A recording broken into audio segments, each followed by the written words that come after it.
If a man has come to see that he is too focused on his mother and her needs, what could also stand out is that his father is also in the same position.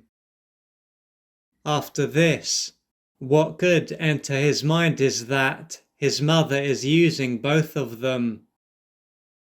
He could then see that this has been going on for many, many years and is nothing new. So, in addition to thinking about the impact that this has had on his life, he could think about the impact that it has had on his father's life. At this point, it could seem as though his mother is and was the perpetrator, and his father is and was the victim. He could then feel sorry for his father and have the need to liberate him from his mother's control.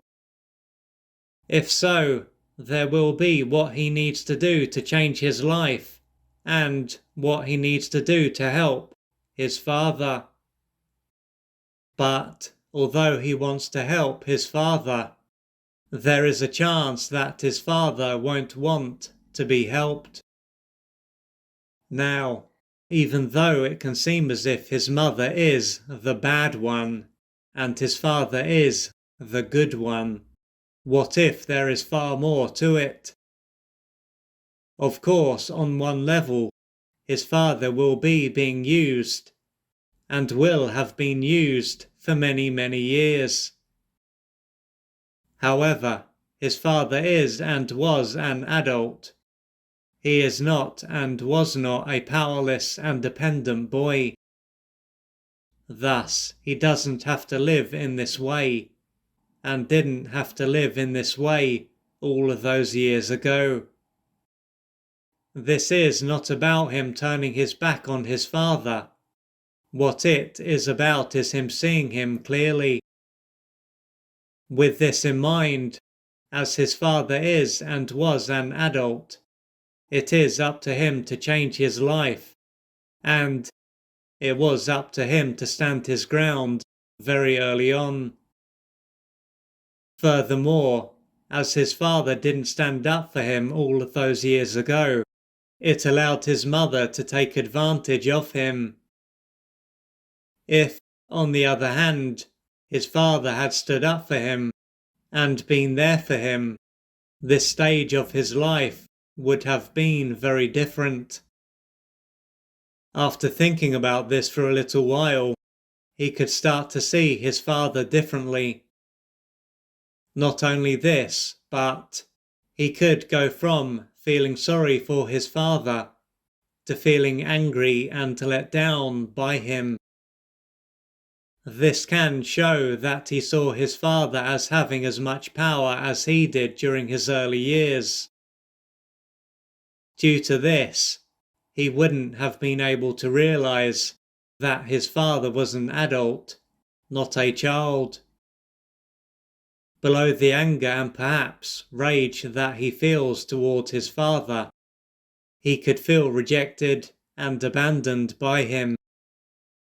What could enter his mind is that his father didn't want him, and this is why he wasn't there for him. His mother would have most likely lacked boundaries, which is why he needed his father to protect him. But even if his mother wasn't the way that she was, he still needed his father's support, encouragement, and protection. Naturally, as his father wasn't there for him, it is to be expected that he would question if his father wanted him. As, if this wasn't the case, he would have surely done what he could to make sure that his son wasn't harmed by his mother. And as he was egocentric during his formative years, he would have most likely come to believe that he was treated in this way because he was worthless and unlovable. He would have also done what he could to try to be loved by two people who were unable to do so.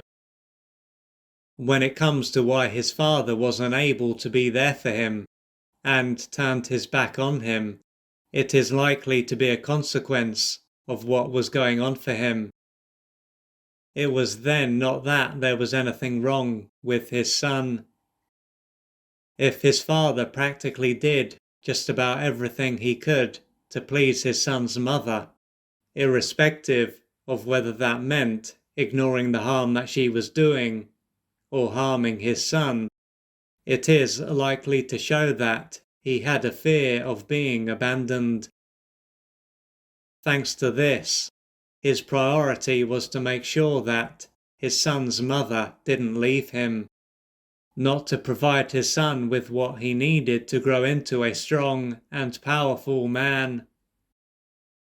Still, this is not to say that his father was consciously aware of this fear, as it is likely to have been outside of his conscious awareness. Even so, it would have defined how he saw his son's mother and how he behaved. To avoid being left then, he would have abandoned his son, but he would have also abandoned himself. Most likely, his father was greatly deprived and deeply wounded during his formative years, and this is why he was not in his power, and saw his son's mother as an all-powerful parental figure who needed to be obeyed at all times.